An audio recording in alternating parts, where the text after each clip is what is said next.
As a routine investigation of possible local involvement of the assassination of President Kennedy has uncovered certain facts which we consider extremely interesting.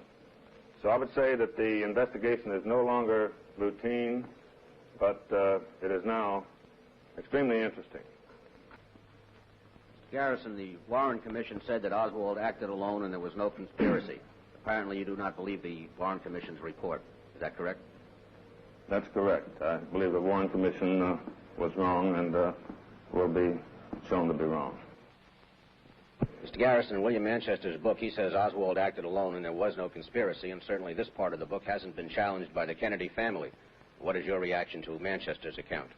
Well, Ed, I was not there at the assassination scene, but I don't think Mr. Manchester was either. And I think that my office has put many more hours looking into that matter than Mr. Manchester. And I would reply that I believe that Mr. Manchester is wrong.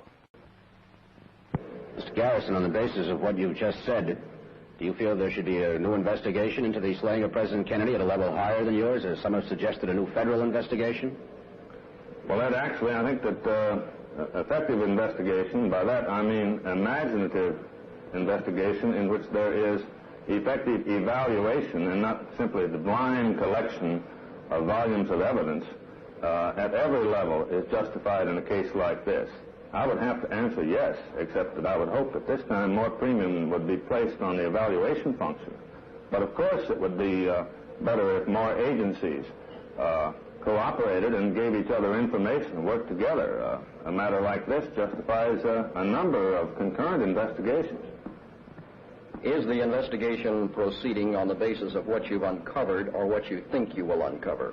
Our investigation is proceeding on the basis of what we have uncovered. It is not based on supposition. Do you believe that local publicity of facts of the investigation has put any witness's life in jeopardy?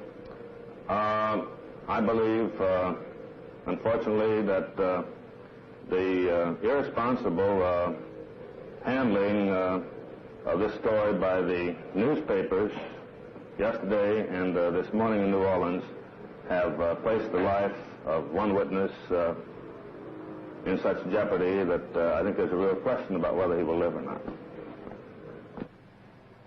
Do you believe, sir, that any New Orleans residents were directly or indirectly involved in the assassination?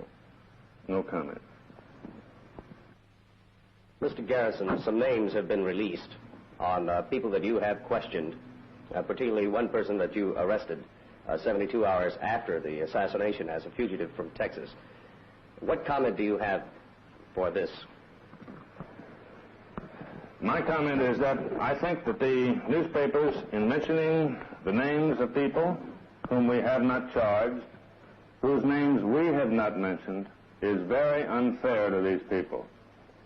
In spite of the fact that we are investigating a number of individuals in this country, we presume that people are innocent until they are found guilty.